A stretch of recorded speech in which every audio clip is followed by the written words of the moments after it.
नमस्कार। अंतर्राष्ट्रीय खबरों के हमारे इस खास कार्यक्रम में आप सभी का स्वागत है।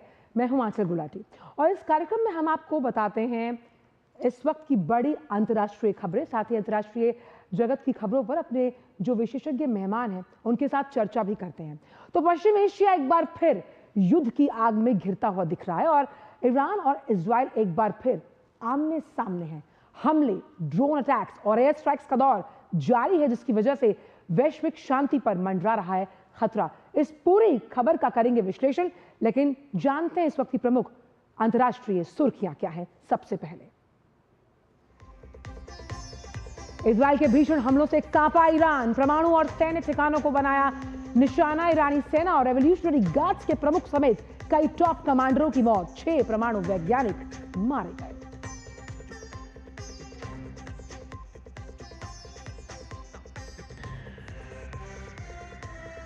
इजरायली प्रधानमंत्री बेंजामिन नेतन्याहू ने कहा कि अस्तित्व की रक्षा के लिए ऑपरेशन राइजिंग लायन, परमाणु खतरे तक जारी रहेंगे हमले।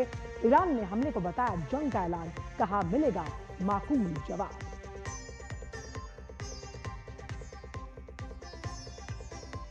अमेरिकी राष्ट्रपति डोनाल्ड ट्रंप ने ईरान को दी सीधी धमकी, कहा कहीं ज्यादा होगा बुरा। ईरान ने फिर से समझौते की अपील। ईरान का अमेरिका पर इजराइल का समर्थन करने का आरोप, अमेरिका ने किया खंडन।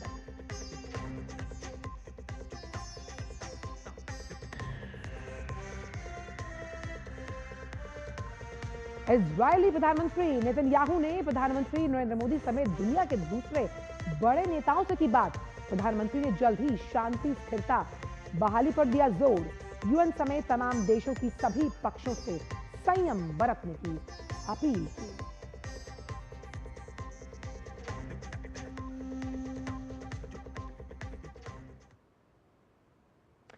तो तड़के इजराइल ने ईरान पर किया बड़ा हमला। इजरायली वायुसेना का ईरान के परमाणु कार्यक्रम से जुड़े ठिकानों को खाक में मिला दिया। तेहरान के कई हिस्सों से धमाकों की तेज आवाजें सुनाई दी गई। वहीं इजराइल ने ऑपरेशन को नेशन ऑफ लॉयंस का नाम दिया और वहीं बेंजामिन नेतन्याहू ने हमले के बाद दिया बयान कि ईरान के परमाणु कार्यक्रम पर यह एक बड़ा हमला है। देखिए इससे जुड़ी यह खास रिपोर्ट।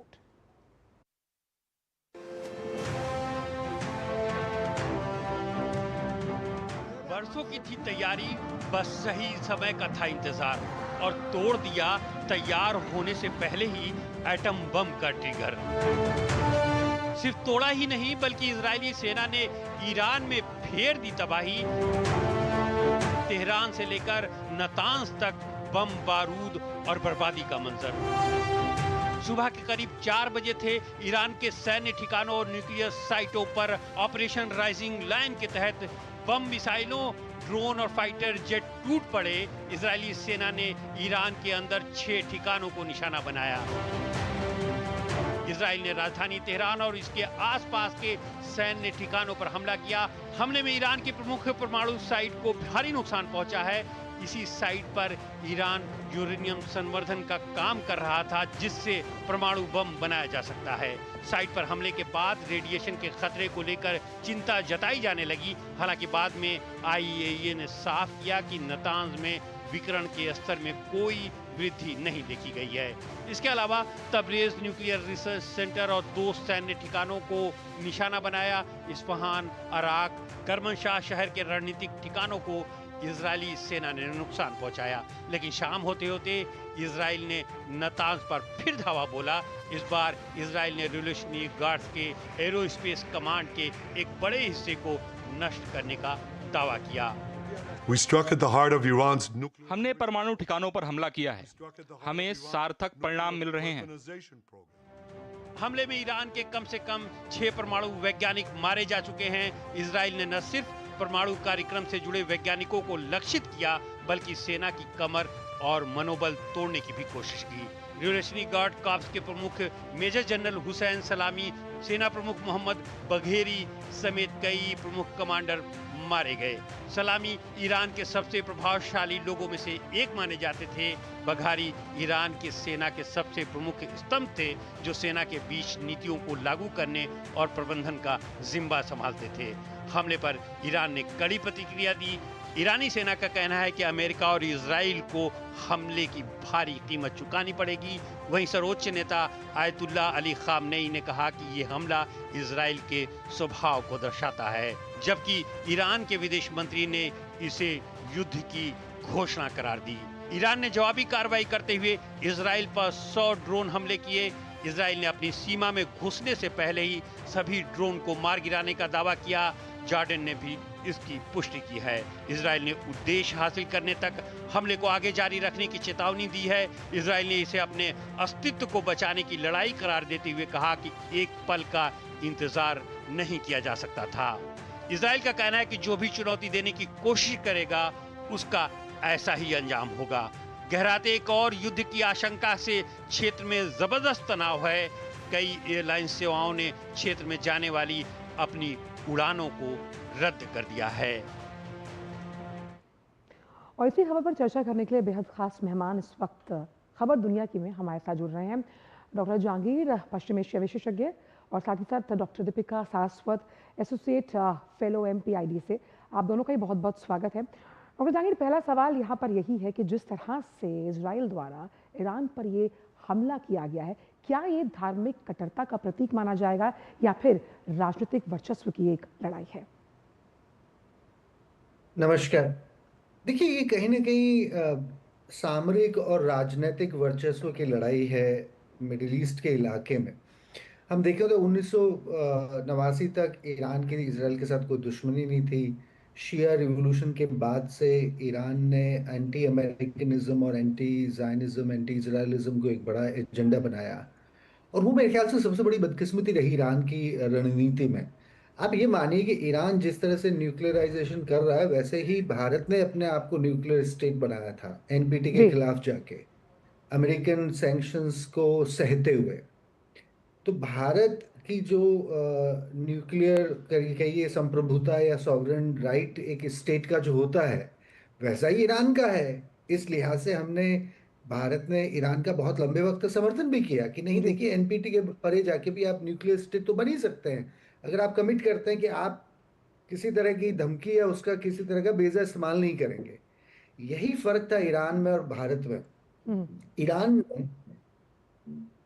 बेजा इजराइल की वजूद को लेके जो चेतावनियां दी, इजराइल के वजूद को लेके जो बिल्कुल नकारा उन्होंने, और फिर हमास जैसे संगठन को उन्होंने एक धार्मिक जिहाद की तरफ ज़्यादा मतलब सहयोग किया, फिर उन्होंने हिजबुल्लाह को पैदा किया।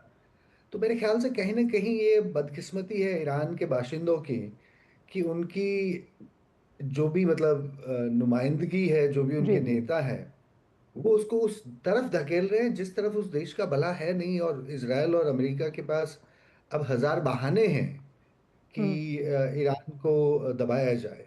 डॉक्टर दीपिका, लेकिन अगर इजराइल की माने तो जिस तरह से तमाम जो परमाणु ठिकाने हैं उन्हें नेस्तो नाबूद करने की बात वो कह रहा है, वहीं पर जो अंतर्राष्ट्रीय परमाणु एजेंसी उसका मानना है कि इतना प्रभावशाली ये नहीं था। तो आखिरकार इसके मायने है क्या अगर हम इसे वर्ल्ड मीडिया या अंतर्राष्ट्रीय परिप्रेक्ष्य में देखें तो? दीपिका जी। जी, ओके, सॉरी। देखिए, ये जो ईरान पर जो हमले हुए हैं और वो कई वेव्स में हुए हैं, मेरी समझ है कि ये अकेले न्यूक्लियर मुद्दे से जुड़े हुए नहीं हैं। न्यूक्लियर इशू एक इजराइल ने उसको, खासतौर से इजरायली प्रेसिडेंट ने बेंजामिन नेतन्याहू ने उसको बहुत फोकस किया है। बट मार्च में ही अमेरिकी खुफिया एजेंसी, उनकी जो डायरेक्टर है तुलसी गबार्ड ने अपना असेसमेंट दिया था कि ईरान कोई वेपनाइजेशन नहीं कर रहा है। और ईरान NPT का एक सिग्नेटरी है और हमेशा वो डिनाई करते रहे हैं कि वो उनकी कैपेबिलिटीज जो है, इनरिचमेंट भले ही 60% हो, लेकिन वो न्यूक्लियर हथियार नहीं का प्रयास नहीं कर रहे हैं जी। बट इस समय जो इजराइल ने जो हमले किए हैं वो न्यूक्लियर को एक ढाल बनाते हुए, लेकिन उसके जो मकसद है वो मुझे लगता है इससे कहीं ज्यादा है। वो एक अस्थिरता पैदा करना चाहते हैं ईरान में, क्योंकि जो सैन्य नेतृत्व को जिस तरह से एलिमिनेट किया है और एक बहुत ही कोऑर्डिनेटेड तरीके, जिस तरह से हिजबुल्ला के नेतृत्व को उन्होंने पहले किया जी। था, और फिर एक मैसिव अटैक्स किए और हिजबुल्ला को डेसिमेट किया। तो उसी तरह की प्लेबुक यहाँ पे भी दिख रही है कि एक और मैसेजिंग जो इजरायली जो नेता जो जी। दे रहे हैं लेकिन कि हमारा युद्ध ईरान की जो सत्ता से है लेकिन लोगों से नहीं है। तो इस तरह का जब वो भेद पैदा करते हैं तो एक लगता है कि एक राजनीतिक स्थिरता, एक बिल्कुल सामाजिक बिल्कुल डॉक्टर जहांगीर, लेकिन जिस तरह से हम अगर ईरान की न्यूक्लियर पॉलिसी को देखें, जो कई मायनों में इजराइल के लिए परेशानी का सबब रही है, ऐसे में वर्ल्ड ऑर्डर को समझने की अगर हम कोशिश करते हैं, जहां पर ईरान लगातार न्यूक्लियर पावर बनने की कोशिशें कर रहा है और प्रॉक्सी वॉर के परिचायक के तौर पर अपनी पहचान बनाता है।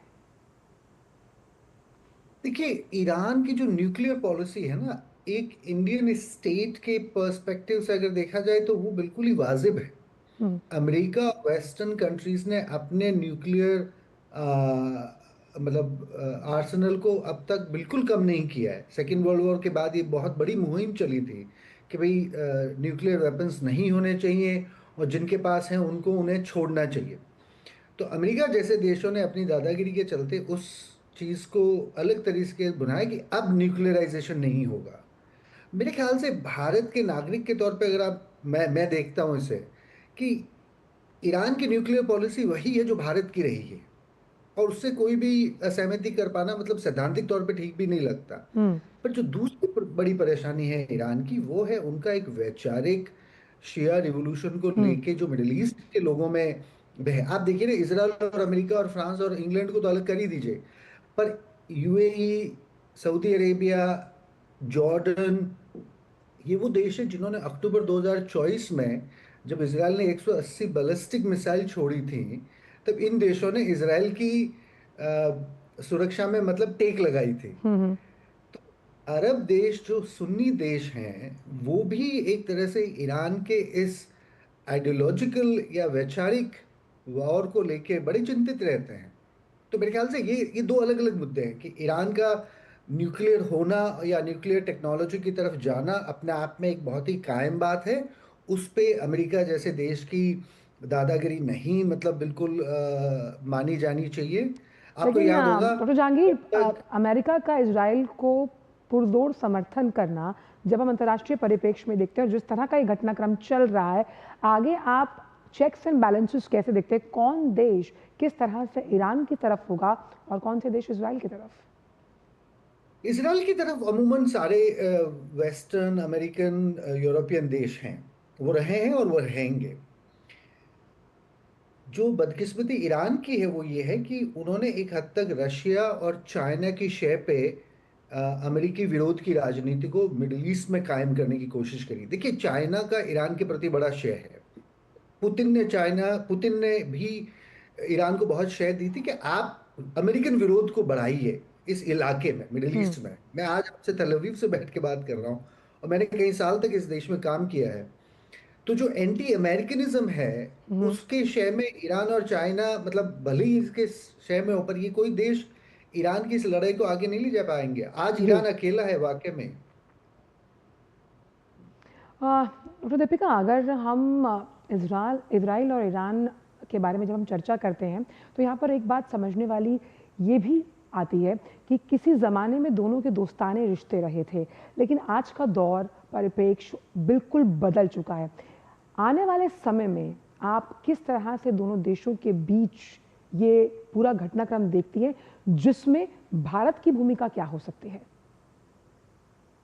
देखिए, इजराइल और ईरान के बीच का जो एक जो बहुत समय से क्या उसको शीत युद्ध टाइप का चल रहा था, और फिर पिछले अक्टूबर 7 अटैक के बाद में वो बहुत ही ओपन तरीके से आया, और दोनों तरफ से देखा हमने अप्रैल में और अक्टूबर में लास्ट ईयर कैसे मिसाइल दागी एक दूसरे पर। ये समझने वाली बात ये है कि अमेरिका का जो सपोर्ट है इजराइल के लिए, और जो उसको इम्बोल्डन करता है। और इजराइल जो ईरान का जो न्यूक्लियर प्रोग्राम है, भले ही वो वेपनाइज कर रहे हो ना, उसको एक बहुत ही अस्तित्व की लड़ाई के तौर पे हमेशा से देखते आए हैं। लेकिन अब बात ये है कि ईरान ने जब 2015 में जब JCPOA न्यूक्लियर डील साइन की थी, जिसमें एक बहुत ही अच्छी तरह से एक वेरिफिकेशन वाला एक सिस्टम प्लेस में था कि ईरान न्यूक्लियर वेपन नहीं पा सकता है। लेकिन इजराइल और ट्रम्प एडमिनिस्ट्रेशन दोनों ने मिलके इनफैक्ट इजराइल ने काफी बड़ी भूमिका निभाई थी ट्रम्प को प्रोत्साहित करने में कि विड्रॉल किया जाए न्यूक्लियर डील। तो उसके बाद में जो न्यूक्लियर इश्यू को धीरे धीरे इन्होंने जितना बिल्डअप कर लिया है और जो ईरान की जो एक्सेस है उसको भी खत्म कर दिया है, उसके बाद में इजराइल पूरी तरह से कॉन्फिडेंट है कि ये ईरानियन जो थ्रेट है बड़े लंबे समय से है, वो उसको फाइनली ये डील कर सकते हैं। तो ये सिचुएशन जो आगे है बहुत ही एक्सप्लोसिव है। Iran is in a state of shock कि अभी जो उनका सैन्य नेतृत्व जिस तरह से तो एकदम बिखर गया है, वो रिस्पॉन्ड करने की भी स्थिति में नहीं है। बिल्कुल, स्टेट ऑफ शॉक के साथ साथ ईरान इसे स्टेट ऑफ वॉर भी मान रहा है, लेकिन इसमें अंतर्राष्ट्रीय संस्थाओं की भूमिका कितनी अहम रहेगी, इस पर भी करेंगे चर्चा। लेकिन फिलहाल खबर दुनिया की में वक्त एक छोटे से ब्रेक का है। आप दोनों ही इस चर्चा में हमारे साथ बने रहेगा। वक्त एक छोटे से ब्रेक का।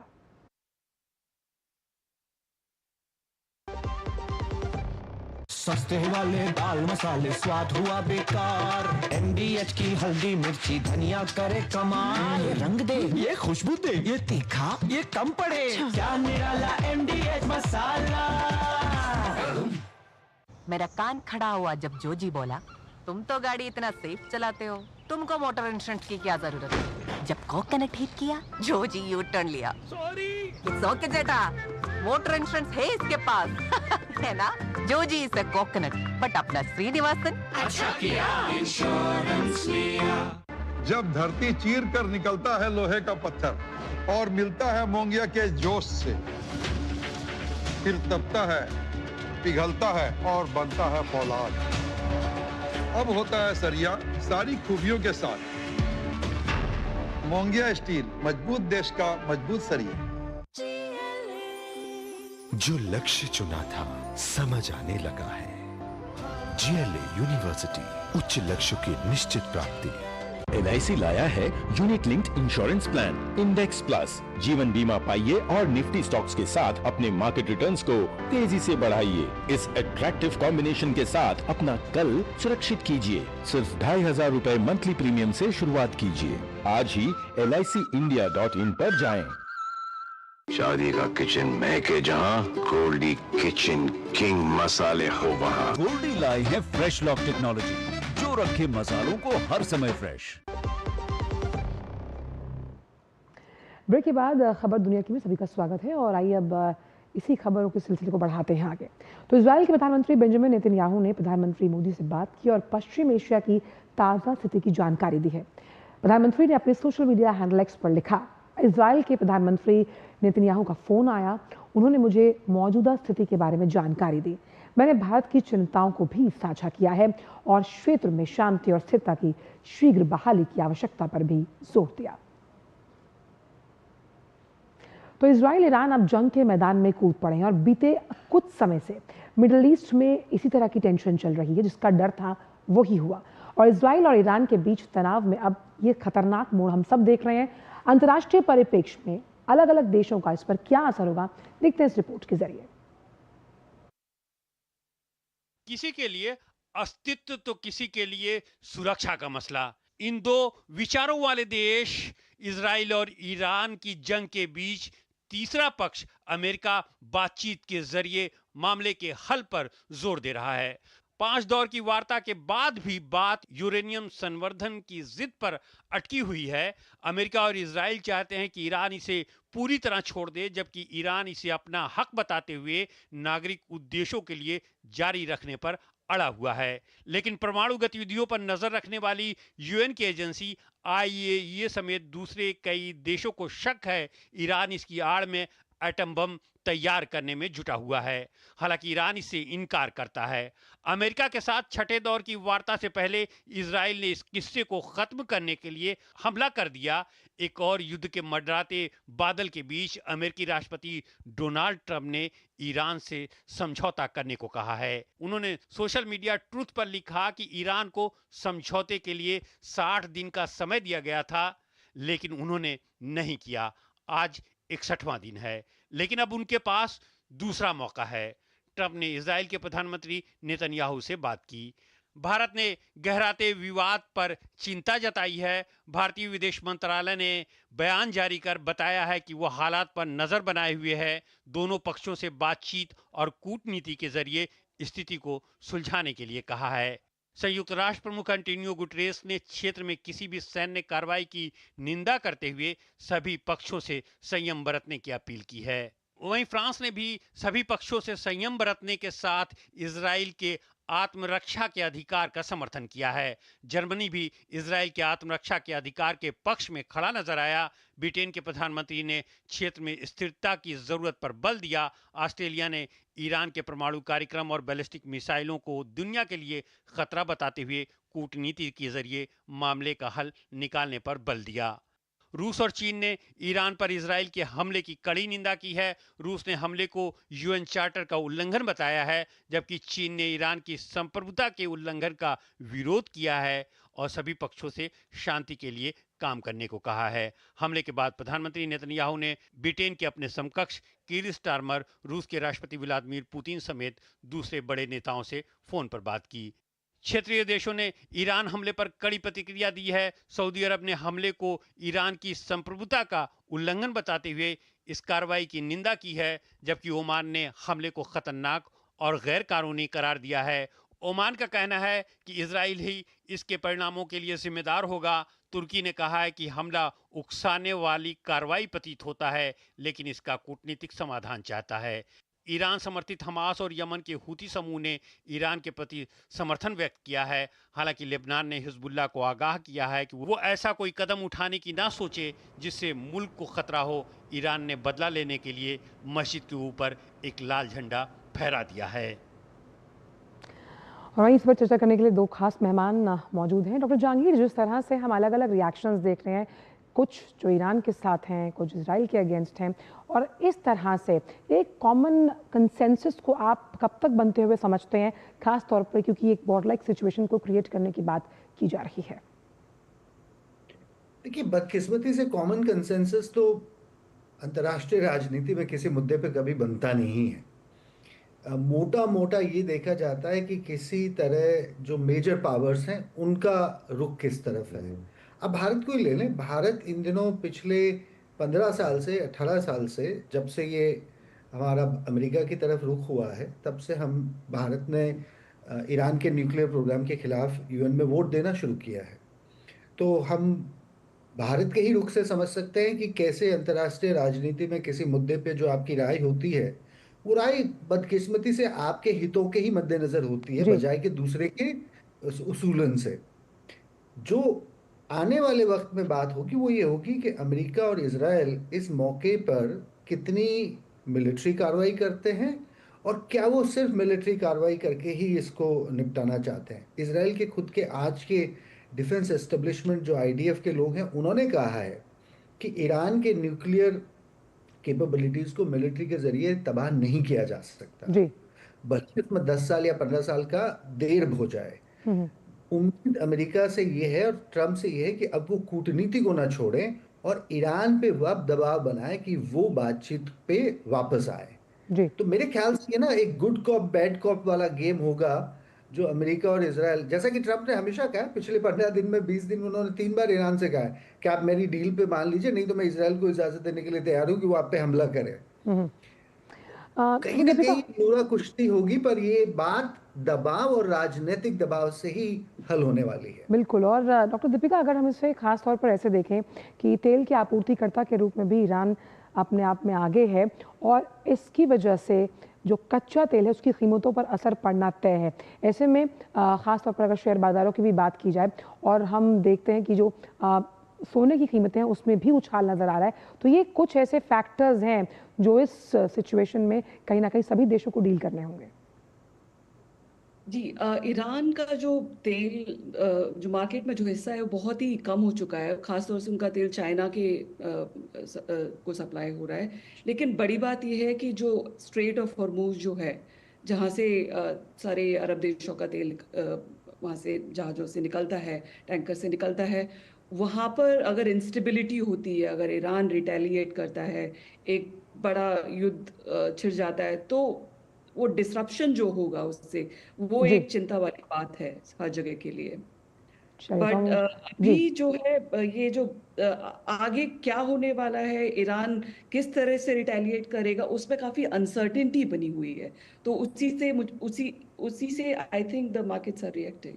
बिल्कुल, आप लोगों का बहुत बहुत शुक्रिया, आप इस शो पर आए, आपने अपने विचार इस मन से साझा किए। तो फिलहाल अगर ईरान और इजराइल की बात की जाए तो टेंशन लगातार एस्केलेट होता हुआ नजर आ रहा है और अब ईरान किस तरह से जवाबी कार्रवाई करेगा ये देखना होगा। आप दोनों का ही बहुत बहुत शुक्रिया इस चर्चा में भाग लेने के लिए। और आज खबर दुनिया की में इतना ही। आपसे मुलाकात होगी अब सोमवार को कुछ और अन्य अंतर्राष्ट्रीय खबरों के साथ। मुझे मेरी पूरी टीम को दीजिए इजाजत। नमस्कार।